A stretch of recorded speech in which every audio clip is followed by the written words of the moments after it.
Gang hang. Good morning. Good morning. How is everyone? Good morning. How are we feeling? We're all here because reality is awful. It's absolutely awful.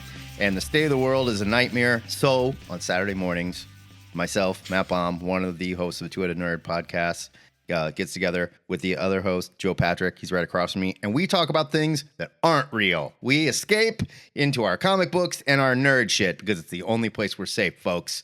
This is the Gang Hang. Welcome aboard. How's everybody feeling?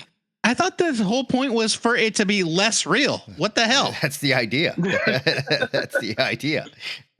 But there's all kinds of stuff to talk about. We had an Alien finale. Alien Earth just ended. We've got I'm posting the full list. Peacemaker was going exactly where we thought it was going. It was just a slow motion train wreck, and it was so well done. Oh, having tons of fun with it. There's all kinds of comic book stuff, and I kind of want to start with comic book stuff, if you guys don't mind. I want to talk about what we're reading, and specifically what we're not reading, because two books that apparently everybody loves and no one is buying got canceled at DC: Green Arrow and Birds of Prey. Canceled. Gone. And they're letting them finish the story and everything, but it's like, we love these comics. They're on like everybody's best of the year list last year and stuff, and they're absolute darling books, and nobody's reading them. I just find it so hard to believe that a book like Green Arrow like doesn't sell as well as Moon Knight. Really? Like, is Moon Knight selling that well? I guess it could. Well, Matt, Moon Knight had a popular Disney Plus show. Yeah, but that was a while ago. It goes pretty well. That was a while ago. You know, I mean, it kind of blows my mind. I'd be curious to see what it was after Arrow went off the air. Sure. What the Moon Knight sales look like with all of the relaunches to number ones. Yeah. Well, yeah, that's the point. That always gives that's like a 15,000 at least boost every time, you know. Probably. It's a big, they get that bump. But usually only for a couple of issues. Yeah. But I mean, it's still the only book I'm reading. I think it's the only book I'm reading consistently at Marvel. Is Moon Knight. I will say, for the first time in a long time, I am not reading any X books, any, and it doesn't hurt. Yeah. I don't feel bad. I don't feel like I'm missing anything. Maybe I'm wrong. Tell me I'm wrong. Like, Matt, you're an idiot. You're missing out. I'm behind on everything, but I still enjoy Uncanny. But I'm a couple months behind. I've lost interest. But that Uncanny is the only one that I've been reading. I've really lost interest even in Uncanny. I think the Marquez issues are extra beautiful, and the fact that Marquez is only on the book about 30% of the time is the reason why people lose interest. It kind of feels like it's like, oh, this book is like he's propping that up. You know, he's bringing it up to like a you got to read this, and then when he's not there, it's like even Gail Simone's like her scripts are fine. They're fine, but they're not bad. But it's like it's not like, oh, this is terrible. It's just like they're kind of, they don't inspire you to return.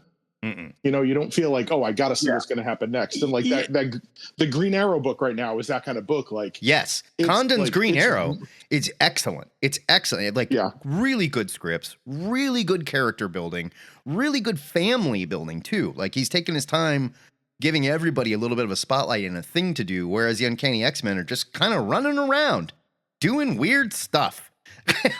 And I'm not saying it's out of character, but we need to keep in mind that these books do not exist on the same, continuum. They are not published by the same publisher.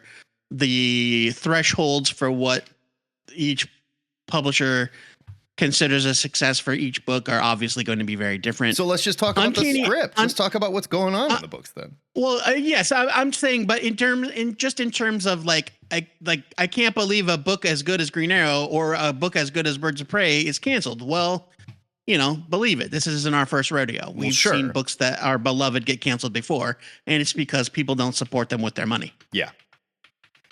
And there is always going to be a huge audience of X-Men fans that are going to buy every single issue of Uncanny X-Men, regardless of the content. It's X privilege at work. That's what it is. This is X privilege. Sure, you can put out a crappy X-Men book and a big crappy X-Men tie-in, and people are still going to buy it. Let's walk back from that metaphor a little bit, but kind of. Right. Yeah. I don't know. I waded into the big crossover thing, the Doug Ramsey story, and walked right back out. I was like, nope, no thanks. I flipped through X-Men. Whatever issue? What's the issue on the stands now? 22. I think it's 22. Whatever issue of X-Men just came out this week. I looked through it and I was like, I don't give two shits. Well, and then, I don't give two shits about anything that's happening in this comic.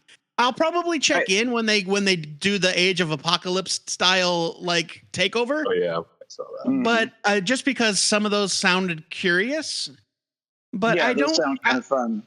I think it would be a stretch to say that I care. Yeah. Yeah. So. And it'll be like the Age of Apocalypse last time, at least because now we know how that game plan. So it'll be interesting to see what they do with those characters and the different reality type thing. And then to see, okay, how are they going to put those toys back in the box? How are we going to wrap this up and get back to it? Yeah. But yeah, I mean, just to go back to my earlier statement that I said a couple episodes ago about my feelings on Marvel, I've justified my Marvel Unlimited subscription by falling in love with the back issues again. And so I'm going back and filling in gaps and reading old stuff because the current stuff doesn't interest me. So like, but there's a whole brand new lake house for you on Lake DC, JD. Isn't that where you're at right now? Yeah, I do have a review of the first trades for the Absolute Trinity, partially written.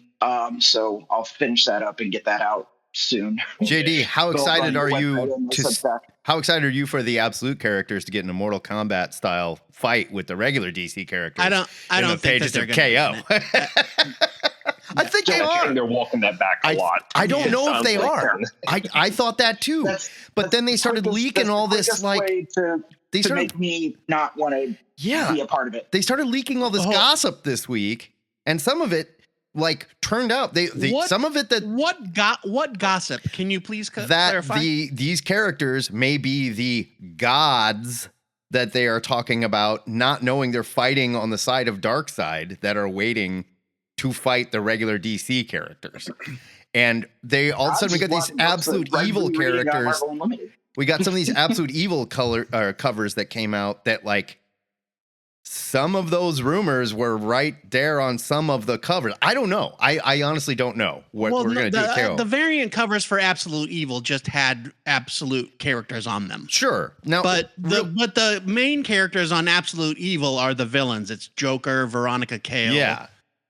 Ra's al Ghul, and they look like they're going to be maybe our Joker, our Absolute Justice League, possibly. Be bad guys. I mean, maybe.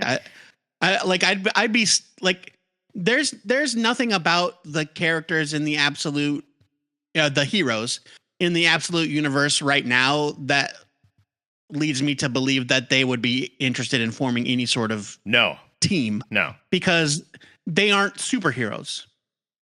Yeah. The heroes of the Absolute books are not superheroes. Yeah. Wasn't there a recent, I don't know what it means, by the way, ultimately, but I do know it's happening. Wonder Woman and Absolute Batman are supposed to be doing a team up, right? I think they're meeting, yes, in the pages of Absolute Wonder Woman. Yeah. Yeah. But I don't know. We'll have to see where that kind of spins out of that. If they go the full team, or are they just going to be, team up on for circumstance. I don't know. I can't foresee a Justice League in this world. I think the Justice League. I agree with you. I think the Justice League is going to be sort of like the Department of Justice we have right now. Probably, yeah. There you go. I think they are going to be fighting for who's in power. They're just not good people. You mean the Department of War? Yeah, pardon me. Department of War. Yeah, there you go. My bad. Yeah, exactly. Yeah. No, that's the Department of Defense, JD. That's Department of Defense became the Department of War. We still have a DOJ, though, technically. Joe, you had said that this week in the pages of Superman, they confirmed where Booster went. Yeah, Brian literally just made that request in the chat. So so spoilers for this week's issue of Superman. If you care, this is your warning. so for some time now, on this show, we have debated and questioned whether or not we were certain that the world Booster went to at the end of the All-In special was the Absolute Universe. In the pages of this week's Superman, it is essentially confirmed that he was on the Absolute Earth, and the Legion of superheroes of that universe were directly inspired or called, I guess, by, you know, the spirit of Darkseid, the soul of Darkseid, or whatever we're calling it. And so it's like the flip side of our DCU, where they were inspired by Superman's adventures or Superboy's adventures, and then they decided to become the heroes. They're really bad, super evil. The future of the Absolute Universe is not good. Capital N, capital G, not good. And it's not just like, oh, things are slightly different. Wally's dad runs a shady lab, and Barry's a scientist whose experiment kills him, and it changes Wally's body, and blah blah blah. Is it the Absolute Universe? Now it's like, no, I know, but I'm saying, like, it's not just that. It's not just where it's like, oh, Krypton was much more tragic, and now Superman's a freedom fighter, and, you know, it's like, no, it's that the future of the Absolute Universe is like Saturn Girl's planet and Cosmic Boy's planet are just indiscriminately slaughtering each other. Okay, back up.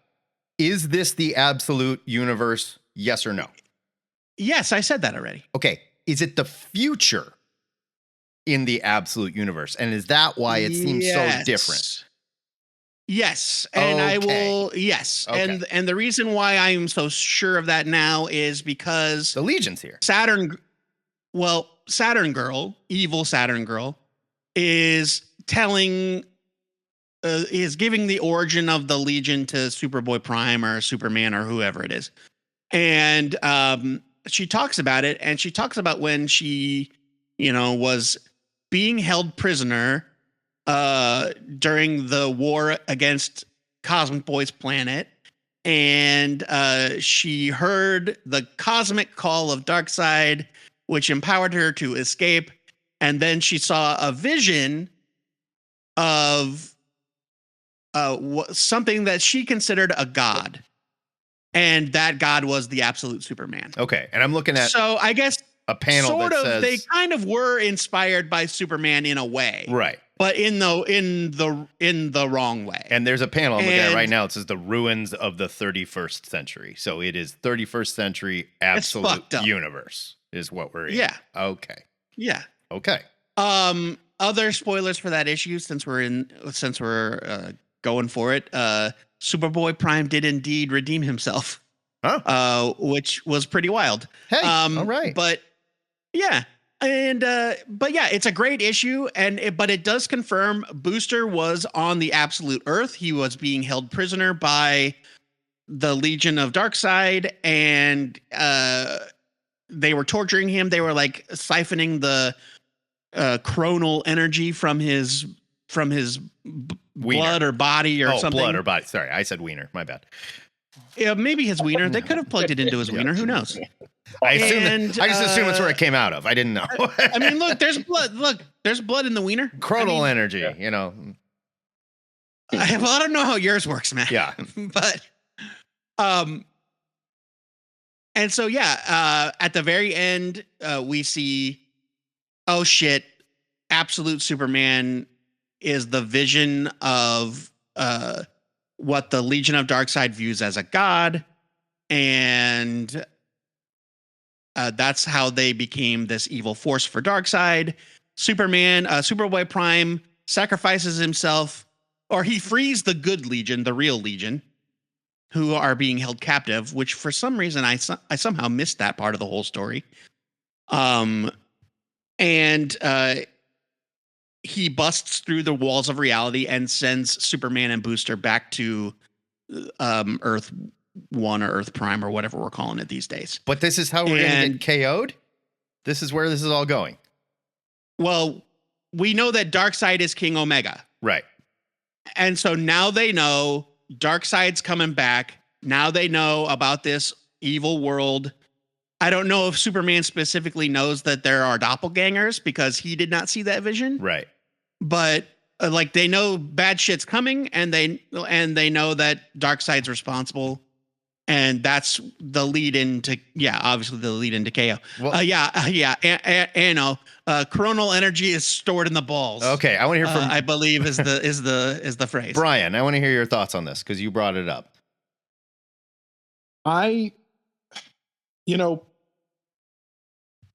There's obviously, this story that just is like kind of came to like a definitive, not conclusion, but like that Joe just described. Legion of Darkseid was a tight 3-issue arc. So, but like that ongoing thing from the special last year, and it's Williamson, who is one of like the architect guys, and Dan Mora, who's like DC's top superhero artist working on it, means I think it's a significant thing. Yeah. This is like if you're looking for like what's the most important stories to read, I think that makes that one of them. But then I see the KO stuff, and I feel like Snyder, which is like, I think it's a little bit of like, it's the Williamson, like this whole thing he's been doing since New Frontier, and he's been doing this for a couple of years of kind of like rebuilding this world and doing the Darkseid stuff. And all these things. Williamson has been rebuilding the structure of the DC multiverse quietly on his own in the background, despite efforts by writers like Scott Snyder to actively sabotage him. Because Snyder comes up with the most stupid ass ideas. Yeah, he's like, it's like lowest common denominator shit, and which is fun, but like it's not like if you it really feels like it's fun, but you don't want to build your universe on it. Well, because we know that it doesn't work. Like we've seen them try to do that, right? Like all of like the metal and dark metal and whatever that thing was called. Like it was like, look how important this is. It's like literally nobody cares. We've moved on. And it's like, not. It's so unimportant that it could not be less important. Is there any one thing from Dark Knight's metal that we're still dealing with? I think you're both acting like he's not writing the highest selling book at DC right now. No. That's not the point, Matt. The point is not two different things. Yeah. But, right. But also that was my point, right? Is that Snyder has been doing this Infinite Frontier stuff. He did Dark Crisis. Like he's been telling these stories, kind of trying to rebuild the structure of the DC multiverse. And Scott Snyder's over here going, okay, Batman plays a guitar that plays the Batman 66 theme song, and it makes the evil Batman real mad. Or it's like he blows up a building with his face. Okay, but I guess my point is he's also writing Absolute Batman, which we all agree is probably the best Batman story we have read in years and years and years. And you know what? Like Scott Snyder is a writer that has written many, many entertaining stories, and I would never say otherwise. However, his big universe cracking stuff is dumb as hell. I'm worried. Go ahead, Brian. Sorry. So you've got because I forgot that. I mean, he wrote like 40 something issues of Justice League that had like a burp. Like no one cares. No. And it's him, fart. It's him and Jorge Jimenez. Like, and nobody gave a shit. Like no one cares. It was very pretty. The art was very pretty. But the story was a mess because he doesn't know how to do that kind of thing. He's a blunt object. Like he's hammering stuff through, and that's what he's good at. And I'm not arguing the sales on Batman. I don't know if it's the novelty of it, if it's the Dragotta designs or the Snyder's. Like there are those like memeable moments that I go, oh, okay, I get like the I don't remember what it was, like the bat-shaped explosion, or the bat-shaped explosion, and I don't remember what he said. Oh, it was like Batman AF. Yeah, right? Batman AF. Batman AF. Yeah. And it was like, oh boy, like because he's older than us, and he's making these jokes, and it's like, all right, man. So as far as the stories go, like I think Williamson is making a really specific point to do these things with Mora and kind of doing these, and then it's like, but what if everybody fought? And I'm like it feels like promotion and like sales over long-term story building, which I get it. It's a commercial thing and they're going to do that, but that gives me pause of like, I'm not as excited about seeing these people fight that much. I don't disagree. I don't disagree. It does feel vaguely like they lost the rights to the DC fighting game, and they're like, "Oh shit, we got to do a different one or something, right?" For this new video game that's coming out. Yeah, right. Oh no, Injustice. Everything Injustice is owned by whatever video game developer. Right. we got to come up with a. We got to come up with a new one. No, but I guess. It's been so long since Dark Knight's Metal, which none of us present here enjoyed. And I've never really met anyone who does speak highly of it. I'm not saying that it doesn't have its fans. It did sold very well. So somebody liked it. Of course. But it's been a while since then. Hold on. Williamson is working those two things are not the same. You know what sold more comics than Scott Snyder sold in his entire career? Brigade, the different time. The Extreme Studios different time. Sold more comics. That's like a different time. Irrelevant. There were different fingers on the scale. You know, like sales and quality are not equitable. But Williamson is also part of KO. Like his name is listed on there as well. So I'm not saying it's gonna. I'm saying it looks. Fingers crossed that it's good. Yeah, I'm saying it looks like it's going to be stupid. With that said, I think these guys know what they're doing. I really do. And I think DC's in a great place, other than I'm upset about them canceling a couple books. But we're going to get an absolute Green Arrow, and it's probably going to be kick-ass. I am now fully on board with all the absolute books. Pornsack Pitchett showed as writing the absolute evil one, right? Yeah, yes, correct. I don't think we know who's going to write absolute Green Arrow I don't think we have the creative team. But I think Chris Condon's name is kicked around a lot. And that wouldn't bother me at all. Just give it to him. Please, just give it to him. He's been so good with Ollie. I'm down. Kevin Smith and Walt Flanagan. No, absolutely not. I don't know. I'm on board, and I've been having a lot of fun with DC. I think the Summer of Superman has turned out really well. I think. I want it to be good. Nobody wants DC to be good more than me. No, except for maybe Brian. It's firing on all cylinders right now. Right now, they're doing everything right. And then they're showing us these peaks down the road, and it's like, well, now hold on, guys. Slow down. I don't think they're going like, let's spend a little bit more time in the editor's room on that idea. yeah. I mean, we'll see. But we'll see what happens. I'm trusting because I agree with you. Everything is gangbusters at DC right now. That Superman storyline is incredible. Yeah, it really has been fun. It really has been. Kevin Smith's first run on Green Arrow was one of the few DC books that I've actually read all the way through. It was excellent. No question. Yeah, and it's good. And my joke was more about the Kevin Smith and Walt Flanagan thing, because they did Batman: The Widening Gyre, the oft teased book where Joker offers to let Deadshot butt fuck him. And so, and Batman reveals that he peed himself. He peed himself in Batman Year One. It was later on. Yeah, later on, Kevin Smith couldn't resist being Kevin Smith in the comics. And right. When he first started, you could tell he really respected the assignment, and it was great. And then later on, it was like, oh, it's Kevin Smith. So while we're on the topic of DC, I know we've got a lot to talk about, so I'm just going to bring this part to a screeching halt with this thought. Mark Waid's new history of the DC universe came out this week, number 3. Superboy. There's more Superboy news. He's no longer bashing the walls of reality and bringing Jason Todd back to life. Jason Todd came out of a Lazarus pit.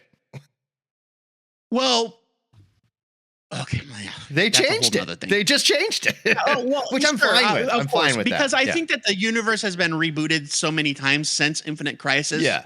That the whole thing, that a lot of that stuff is like, that was the explanation for Jason Todd's resurrection, even after Infinite Crisis, before the New 52, where it was like retroactively Superboy Prime punching the walls of reality brought Jason Todd back from the dead inside the grave. And he clawed his way out of the grave in a mindless frenzy, Sure. and he was found by Talia. Talia threw him in the Lazarus pit, and that's what brought him back. But that was like New That's 52 what brought stuff. him back mentally. Yeah, that was New 52 stuff. Talia throwing him in the lab. No. That was before. That was Red Hood: The Origin, right, Brian? Yeah. I think it was called. Okay. Yep. That was pre-Flashpoint. Okay. That was in the Batman annual, like that Judd Winnick wrote before Infinite Crisis. Right. So the implication was that Superboy Prime did bring Jason back from the dead, but when Jason came back from the dead, he was buried alive. And he clawed his way out of his own grave and was found by Talia, and she brought him back to health. Gotcha. Anyway, that's not my point. We've had some questions regarding the status of one Stephanie Brown, aka Spoiler, whether or not parts of her career still counted. It is official as of this issue of New History of the DC Universe. She was Robin. Saw that. However, Two the issues. time. Apparently. However, the timeline ends at Final Crisis, and Stephanie did not become Batgirl until after Final Crisis. So we'll have to wait for next issue to see if she was ever a Batgirl.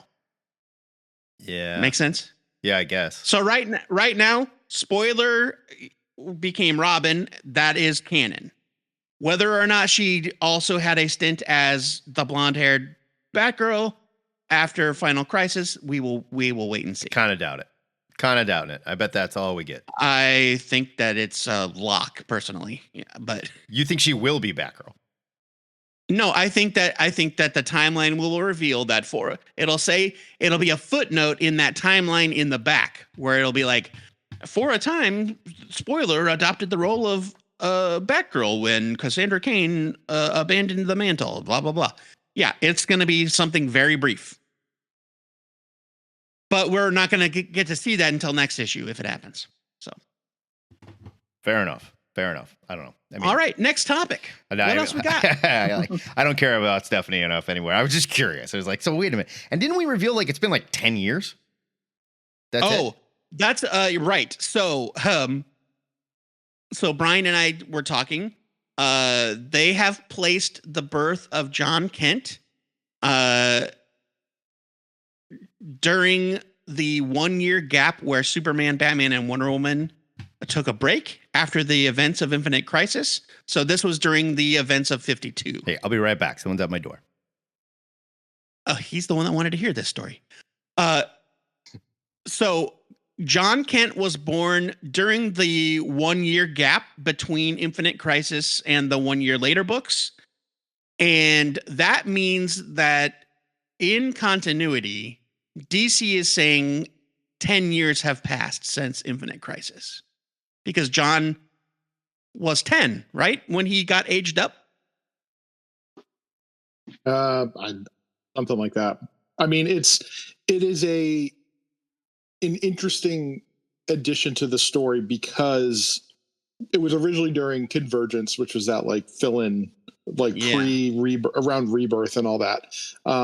But to put his birth there when a few months later in the stories, Damian is like 8, because that's the beginning of the Morrison run.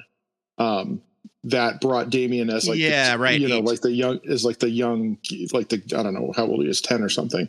So that means that he also was enhanced like time wise, like they sped up because of all the, they cooked him. They cooked him in a jar. So he got cooked in a jar, and he's older than, apparently 10 years older than John, which is really confusing. So, I mean, not emotionally, but physically. So, right. Yeah. It's an interesting thing to put a time on. Was my thought about it. Yeah. I know that, they're in this kind of weird place where they need Bruce and Clark to be middle-aged, but not outwardly so, right? They can't come right out and say Bruce Wayne is 50 or Bruce Wayne is 45. Like they won't. But when you say stuff like Superman has a son that was at least 8 years old when he became Superboy. Well, that means that Infinite Crisis, where Superboy Prime punched the walls of reality and brought a Robin back from the dead, that happened 8 years ago, which seems like longer than DC should be comfortable with to me. I mean, that's not so much a problem for Superman, though. That's like maybe a problem for Lois and Bruce. You could say Superman's 200. You know, I don't mean story wise. Right. I mean like from the standpoint of these iconic characters have to have the illusion of change. They can't actually be 50 years old. Right. We can't ever actually reach Dark Knight Returns or Kingdom Come. No. And so to say that Superman had a son 8 years ago, well, you've tied it to a very specific point in DC history, and that is an interesting choice. I mean, you kind of have to, otherwise he's 4. You know, like Superboy was 2 when he was doing stuff. I mean, you know, I get it. I understand. I get it. It's just it's weird. Also, it's weird to have it. Hold on, let Brian talk. Have it codified is what I was saying. Brian, it is, and that's because that story took place in sort of a like that Convergence stuff was they were essentially throwaway stories, right? Like they take place on the almost like the Battle World kind of thing, like. They set up the dome. They were like plucked from the timeline, right? And so this was after the new 52, where they basically say in that story, that's never been Clark Kent. Like that, the new 52 Superman has never been Clark Kent. It's always been a different Clark Kent. Like it's not the post-crisis one. And then we see that in the story where he and Lois are there, and it's done by like the fact that it continued to be canon is interesting because you've got, it's an out of time kind of thing. You've got some Thomas Wayne, he delivers the baby because he's, like that, like it's and he's the Flashpoint. It's Flashpoint Thomas Wayne. I forgot about all so that it's shit. It's crazy. So it's interesting to see them say, well, we can't put it in Convergence because that's not a thing that exists. Because especially if they don't do the new 52 again, if we don't, like if they rename it, that wouldn't have ever happened. So now they have to put it in 1 year later, which was another time that Clark didn't have his powers, which is just it's like, sure. But then when you look at the other stuff, the stuff starts not to match. And now we're getting into like that, the concerns about not concerns, but the thoughts about the Chip Zdarsky Captain America, where Cap comes out in 2007, and it's like, whoa, wait a fucking minute. Like, what are we doing? Like, because that's a real, like, everything was different in 2000. Like, being in the 60s is one thing. It's the Cold War and blah, blah, blah. And even in the 90s. But, like, post 9/11, like, this is a character like that, like that's a whole thing. I do think Chip Zdarsky is dealing with it very well, though. Wheel him to the mental hospital, right? The guy wakes up and it's like he's on an alien planet, essentially. Yeah, right. Yeah, exactly. Yeah, like that issue of Transmetropolitan where they talked about the revivals waking up in the city. The revivals, yes, exactly right. And it's also weird. Like, don't get me wrong, I am thrilled at this new DC timeline thing, but we are getting into sticky territory. Like, what are they doing about new versions of characters that existed pre-crisis, such as like Huma, that they are also counting as part of continuity, like Supergirl? Because there's stuff in this book where they're like, where the Michael Turner Supergirl shows up, and it's like, everyone was so happy when Supergirl came back from the dead. And it's like, wait a minute. So you're saying that the Michael Turner Supergirl from Superman Batman is the Supergirl who died in Crisis on Infinite Earths? This is what we're doing now. They said I missed that. And I read it. Because it's like Supergirl came back from the dead and there was much rejoicing. Yay. No, that's what's in the book. I totally missed that. Yeah. Oh. Yeah. Okay. And she's in that stupid ass Michael Turner. Crop top thing. Yeah. I don't even mean the costume. I mean where she's like corrupted by Darkseid and she's wearing the evil slutty red outfit, and it's like, okay. And it's weird to see that this is happening, but they have to do it. If they're going to do a timeline, they have to explain it. And so this is just going to have to be how it is. It's like, okay, yeah, pre-crisis Supergirl just came back from the dead, and that's. It was weird then, if you remember. It was because they kind of made that feeling of trying to put some heat on that book. I mean, the book was popular, but putting Michael Turner and his weird Top Cow art on it, and really, because at the same time that Peter David Supergirl book was pretty beloved.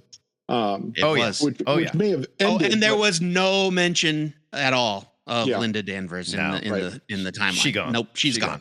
We got to do Peter David dirty one more time. Go ahead. Well, he's dead now, so he can't complain about it. So yeah, I'm looking at that panel right now. It's very interesting to see how they're going to massage these things, right? Because there's things. Look at the panel right now. No amount of darkness could overshadow the joy of seeing Supergirl return to life, resurrected and manipulated by Darkseid. Once free of his control, Kara shown again as a beacon of goodness and hope. Oh. Yeah. And you know what? And that's one way to do it. If you're going to essentially merge those two versions of the character together, that's how you have to do it. But that's going to come up. It's going to come up again. There are other characters that had new versions of themselves introduced post-crisis.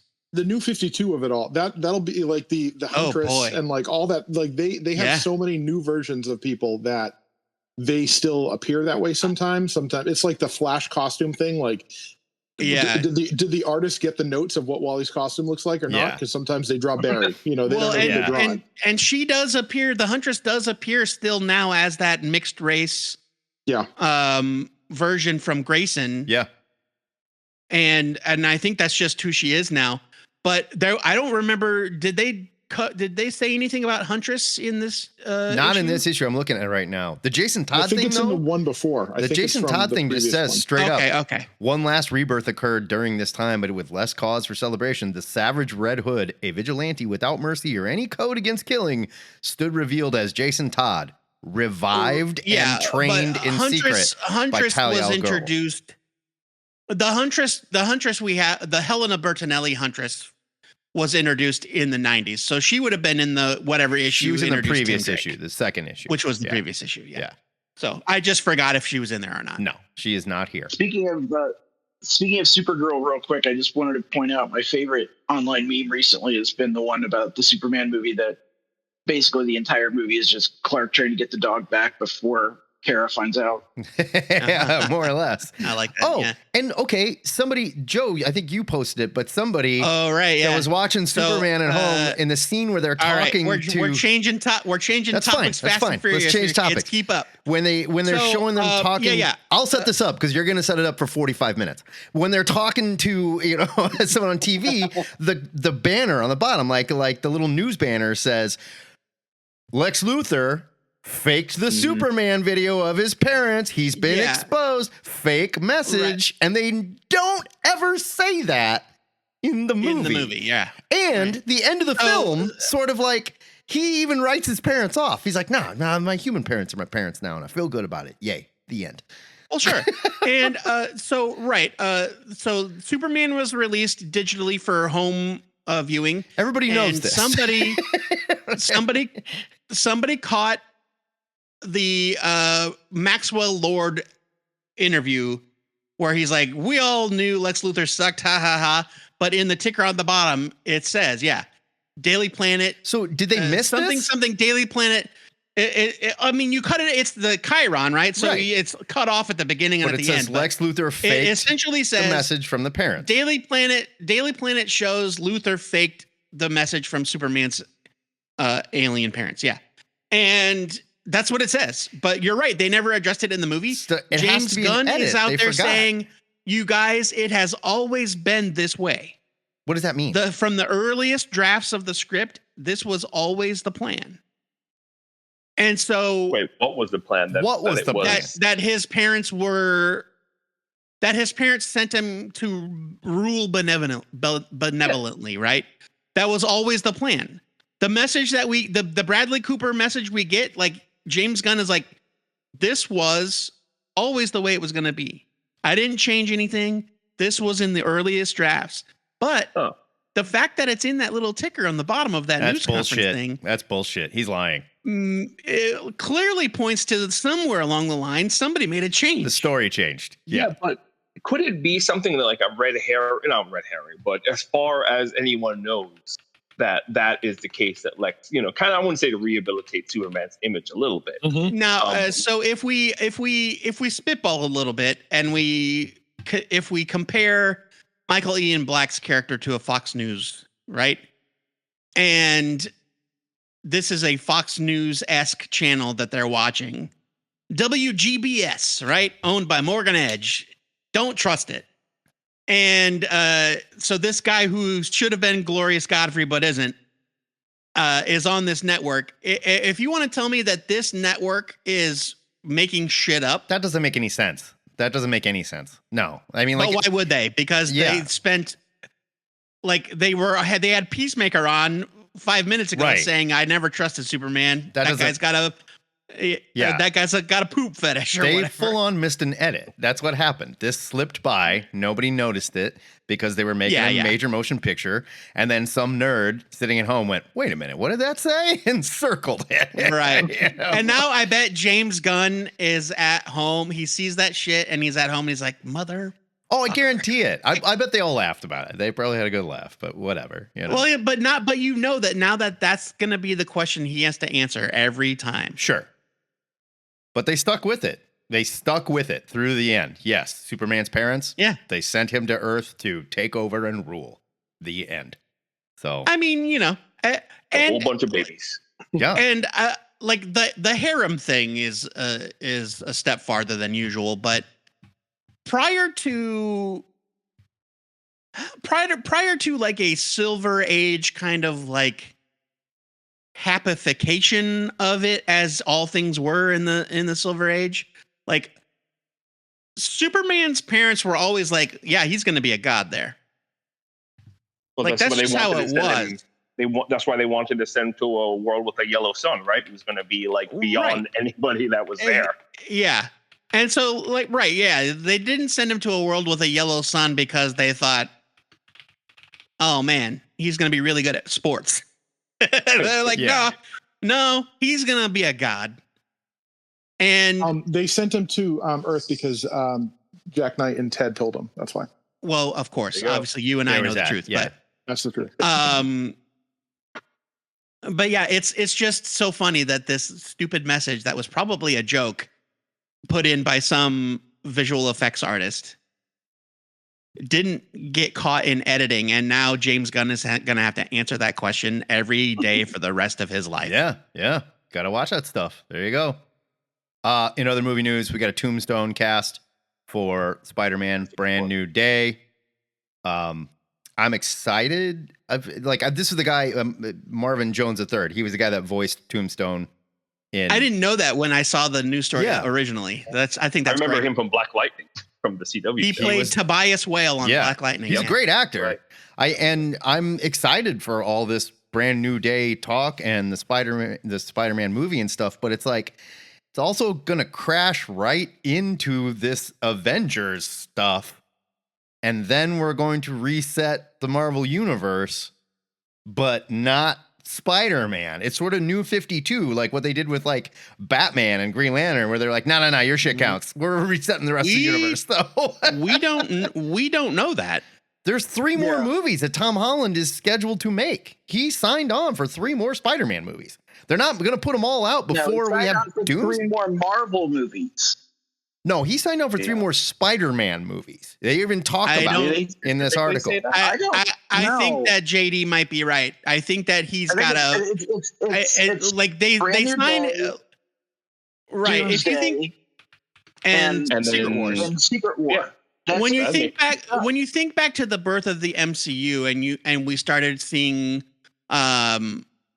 stories about Chris Evans's contract and Chris Hemsworth's contract and Sebastian Stan. And it was Sebastian Stan was signed to a 9-picture deal with Marvel Studios. Not 9 Captain America movies, 9 pictures.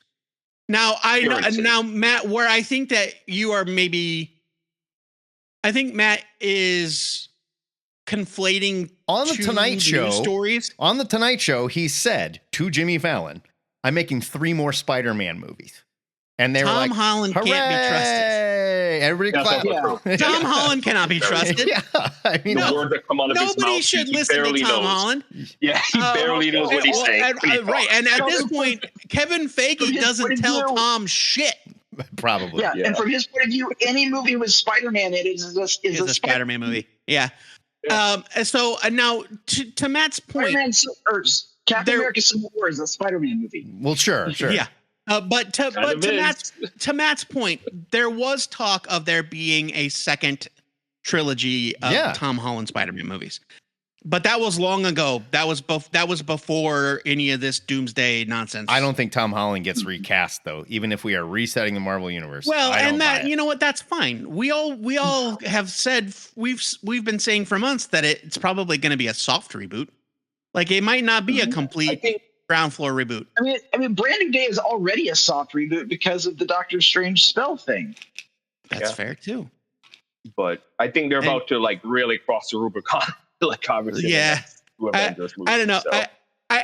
I think again, it's going to get messier before it gets any cleaner. It's going to get real messy. I think Tom Holland. I agree with you, Matt. I think Tom Holland is an extremely popular casting choice for Spider-Man. He's also relatively young, and they can milk that cow for the next 10, 15 years. Absolutely. Yeah. I just feel like my dream, which will never happen, but it would be if after Doomsday, if we got the kid from Blackish to play Miles, and we just moved on with Miles, but that's never going to happen. Yeah. Oh, the younger brother. The other thing I heard, which was not unexpected, Sony is kind of playing a weird hardball with Miles as a character, which I hope they fix somehow. But we'll have to anybody see, like, could, in terms of being like Damon, if anyone could nail Miles, it's Sony. Look what they've done so far with their Spider-Man universe. Well, you joke, but they have put out 2 amazing Miles Morales animated pictures. So, like, I can't say they kept that up. Like, as a character, Sony Pictures, Sony Pictures Animation made those movies, not Marvel Studios. That is correct. Yeah. Mm-hmm. Yeah, we'll have to see. But boy, yeah, I don't know, man. I agree. I can see both things happening. I feel like a soft reboot. Like, how do you do a soft reboot in the sense that you get a new Steve Rogers and a new Thor and a new Tony Stark, but you have the same, 30-year-old Spider-Man? I don't know how they're gonna do that. Yeah, the way I envision it, I'm not saying this is all pure fan theory. There could be a scenario where there's a bunch of different. Yeah, well, Captain America is different, Tony Stark from different universes, and what we're going to end up happening at the end is they're all going to get smushed into a single universe, and some of them are going to make it through with different backstories. How very Crisis on Infinite Earths of them. Yes, exactly my point. I think they're going to borrow that formula. I think that's what we're looking at in the MCU. So we'll see. And maybe honestly, there's a good chance that none of these Avengers characters make it out of this, and we just go alive. Okay, the Fantastic Four are here, Spider-Man is here, and here are your X-Men, and we're going to do an X-Men thing for the next 10 years, and then maybe we'll talk about doing Avengers again. You know what? I think that's a good point, is that the focus is probably not going to be on the Avengers for quite some time after these next 2 movies. My guess is this is their swan song. And then, yes, something is different in the Marvel universe, no question. But the Avengers as we know them, they are gone. And it's time to make X-Men movies because we own that now. We shall see. And Fantastic Four. Yeah. And Fantastic Four. Yeah. And I think that they can get the guy. Transition time. They can get the guy that they cast to play Wolverine in the upcoming Insomniac Wolverine video game to play the live action Wolverine because he looks exactly like him. He looks great. Yeah, he looks and sounds like him, like perfectly. He looks great. So for those of you listening that were born under a rock, Insomniac is the game developer that made 3 wonderful Spider-Man games for the Sony PlayStation. They are now making a Wolverine game, a hard R rated Wolverine game. It is so gory. And they cast some guy from Spartacus to play Wolverine. And he looks like he stepped right out of the comics. He does. It's incredible. Kind of like a weird alternate younger version of Hugh Jackman in a way. Like a little bit, like younger. Yeah. Maybe a little bit. He's obviously not ugly in a traditional sense, but he's a little bit like rougher looking than Hugh Jackman. He has a rough, which is perfect for Wolverine, actually. Right, so. Exactly. Yeah, he's not gorgeous by any means, but no, he's not going to be a Wolverine. No. Sorry, guys. Right, but I'm saying he's not going to look like how Derek Robertson drew him in the Marvel Knights Punisher book. He's not going to look like a dwarfish alien that gets run over by a steamroller. No, like that like the Derek Robertson Wolverine from that book is ugly. Yeah, this guy's just uglier than Hugh Jackman. Sure, is all. Sure. When we do get a looking guy, but not like he's not gonna be, no one's been knocking the doors down. Right. Not uglier is the wrong word. He's not as traditionally handsome as Hugh Jackman. There you go. Yeah, I was gonna say, like, how can we find anyone who's not as good looking as Hugh Jackman? Where shall we look? You know, come on. You've been looking pretty hard. You'll hit 9 of them from here. Right. No, the game does look awesome though, and I am excited for it. Oh man. All right. Moving on. You want to talk about Aliens for a while? I don't know. Did anybody here watch the finale? That's the other thing. I don't want to spoil anything. I'm literally only on the second episode, but I don't care about spoilers. Everybody's done. I know what happens, by the way, at this point. So I've already been spoiled. I'm aware of what happened in the final. Well, maybe we should just save it. It's not even a big spoiler, other than to say, like, all the shit that was predicted online about maybe the Nostromo shows up and maybe blah blah blah. Like, nope, none of that. Zero. And I'm glad. It's an isolated story that he is telling, and yes, we're going to get more. Of course, we're going to get more. It had very good viewership and stuff. But so far, it's exactly what the Alien franchise needed. I mean, to that point, Matt, like, we don't know it's not leading to it. It's not meeting up with the original movie. Because this is so Alien Earth is set 2 years before the events of Alien. Presumably the Nostromo is in deep space. Maybe they're even on their way back. But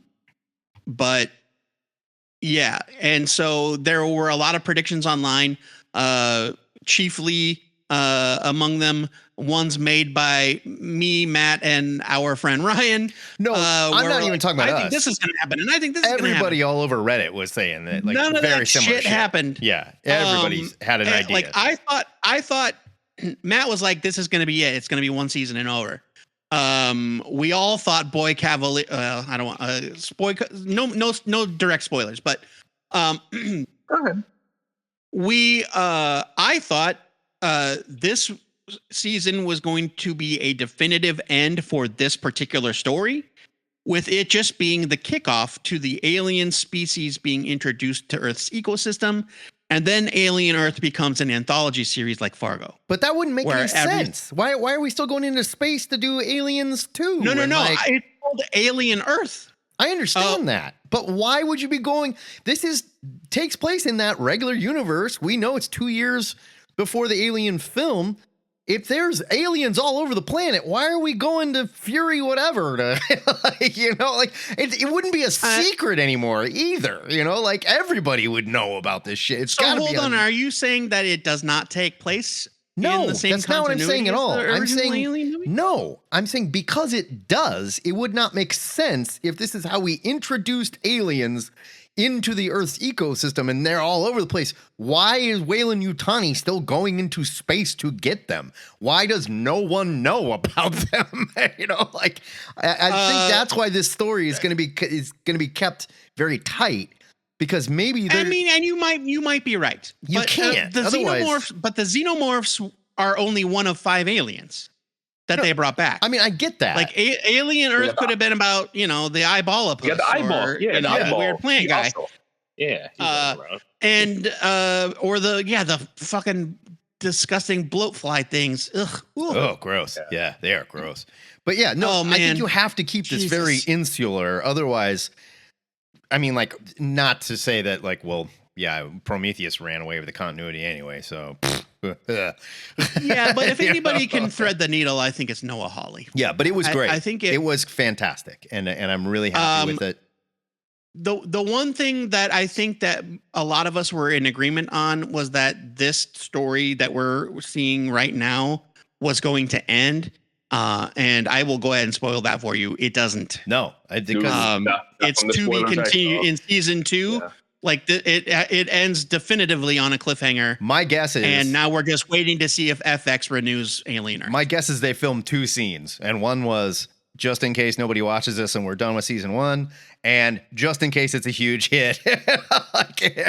Sure, let's do season 2. It definitely read that way, but it was great. It really was great. So good. Shot in the arm for the Alien franchise, which before this, I can't believe like there would ever be a point where I'd be like, man, Predator's doing so much better than Aliens right now. You know? And I can't wait for Badlands. I will say that much. It looks excellent. It's like they just figured it out. They wrestled these away from the creators who are like, well, I guess we'll just keep going to the same well and doing the same thing over and over again. And all of a sudden, like, we can have fun with Predator stories. We can have like a legit great Alien story that isn't trying to update everything. It's just like, nah, technology just looks like this in the world. Deal with it. Okay. Yeah. But I love it. Screens are still green. The Predator animated thing? Yes. It was. I watched the first episode. Yeah, Killer of Killers. Yeah. It was so much fun. Yeah. So much fun. All right. Hard stop. Since no one saw it, we're going to move on. Let's wrap up with Peacemaker. We mentioned it at the beginning. Ooh. We were right. Specifically, us in this room right now, we were right. Well, everybody. Peacemaker is on Earth X. Yeah. Yep. No question. He's on Earth X. He's on the Earth where the Nazis won World War II. Yep. It was a great reveal that is coming from the second that those people chase him into the universe. The other 11th Street kids go into the portal. I'm like, it's happening. It's going to happen. Adebayo is going to walk out into that world and bad things are going to happen. Yeah. I couldn't. I was just like, no. And it happened. And it's so great. Yeah. And the reveal, even though it's become like the talk of everyone saying that we knew it was going to happen, they still did it in a way that it was just like very satisfying. Oh, right. Yeah. It wasn't obvious. It was subtle. Other than like, well, the facts were presented the whole time. So yes, right. They were, but gently, it was visually obvious if you're paying attention. Right. And they wanted to gently roll that out. So when you do have that moment, you go, it was just like a slow motion train wreck. You're like, oh no. It's like 5 minutes. It's like, it builds just like our conversations have built from week to week. And again, I'm kidding. We're not the only people talking about it. We're the only ones that got it right. It's the whole rest of the internet, dummies. Give me a break. Well, we're the only ones that matter. We're the only ones that matter. Is that that first full episode that he spends in the alternate world? Someone was like, "Did you notice that there were no brown people?" Yeah. And then it just has built since then. And so yeah, the clues were there from the moment you spent any length of time at all in that alternate universe. You can see it's like something's off. The screen crush. I mean, the white supremacist is the biggest hero on the planet. Hold on, let Damon. What were you saying? Oh no, I was going to say I was watching the Screen Crush, and then it's just like in retrospect, because I know they said this from the beginning, but like the flags that were not unfurled at like the Argus desks, you would notice because flags aren't automatically like standing completely erect. Well, you couldn't see the swastika part. That was the problem. Right, it's all folded up. Right. Yeah. Oh man, so good. So what does this mean to the greater? What does this mean to the greater DC cinematic universe? What does this mean? Are the Freedom Fighters there? That was the next thing I was going to say. Oh my god, I hope the Freedom Fighters show up. Like, well, I want to see the human bomb. I want to see the Ray. Yes. So if Uncle Sam, I get it. We're probably not going to get Uncle Sam. If Uncle Sam comes out in the pajamas, like you're going to be like, hell yeah. Oh, don't get me wrong. I will be thrilled if Uncle Sam shows up. Oh my God. I hate Uncle that character so much. I think the idea of like a physical embodiment of a political spiritual feeling is a bridge too far for the DCU as it currently exists. So stupid. Just do it with the unknown soldier. Just let the unknown soldier be that guy. Or just have it be a man with metahuman powers that calls himself Uncle Sam. But like it doesn't have to be like the spirit of America. No, I don't need the Colonel from Kentucky Fried Chicken. I want to see the fucking Ray. Flag. I want to see Doll Man. I want all of them. That would be wild. Give me the Freedom Fighters, baby. We got 2 episodes to go. Yeah, but I wonder though, like if that is like how it is like in that world, I'm assuming that there's other quote unquote heroes, right? Or are there? I mean, I don't know, but I'm assuming I don't know. Trio don't run everything. There was a Freedom Fighters comic in the 70s that dealt with the Freedom Fighters on Earth X. I don't really know anything about it. And then the Freedom Fighters in the DC Comics, the post-crisis DC universe, were in the main DC universe for the most part, until the most recent couple of series that were set on Earth X. Well, like the multiverse, after the multiverse had been reborn. And so we had that excellent, like Eddie Barrows, Uncle Sam, and the Freedom Fighters maxi series, where like Plastic Man, like these clones of Plastic Man were the Gestapo. Oh my God, it was so terrifying. Oh, shit. Yeah, because they were like super creepy. So DC fandom is saying Earth X, all like the Freedom Fighters were all that was left. They were everybody else. There were other heroes, but they were killed. And like every time they revisited Earth X, like somebody came from our DC world, Earth whatever Prime, and went back to Earth X, there were less and less and less of them. Like they kept dropping off. Yeah, like because the Justice League of America pre-crisis, they crossed over with Earth X all the time. They were still doing the annual JLA JSA crossovers well into the 80s, and so a lot of those dealt with Earth X, and so. Yeah, the heroes all knew. It's like, all right, well, I get it. The Nazis won, but where is the Superman of this Earth? Or where is the Blue Beetle of this Earth? Right. I'm still holding out hope that we're going to see something like that, because it would be kind of crazy if he was like part of the Sons of Liberty in this world, actually making tech. That would be very fascinating. Speaking of Superman, Lex shows up in this episode. Yes. That was also it was logical because especially if Lex has technology that will allow Rick Flag to track Chris's portal. Sure. Mm-hmm. And in exchange, they're going to transfer Lex to a less harsh prison than Belle Reve, which sets him up for Man of Tomorrow. Yeah. The Superman sequel. You'll be right next to Ghislaine Maxwell. It'll be great. Like sure, right. All right, I got to get out of here. I got stuff I got to do. This has been a great gang hang, though. We we really crushed the topics in there. Whew. We will be back next week. I'm exhausted. We'll do it again. Good times. Thanks everybody. But right now, my name's Matt Baum. I'm the Internet's Joe Patrick. There he is, and this is the Two-Headed Nerd. Signing off.